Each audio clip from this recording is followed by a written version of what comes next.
कदाचित् कालन्दी तटविपिन सङ्गीतकरवो मुदाभीरी नारी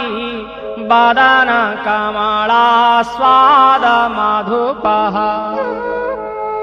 रमः सम्भ्रो ब्रह्मा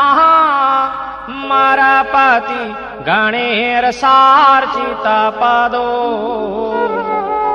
जगन्नाथ स्वामी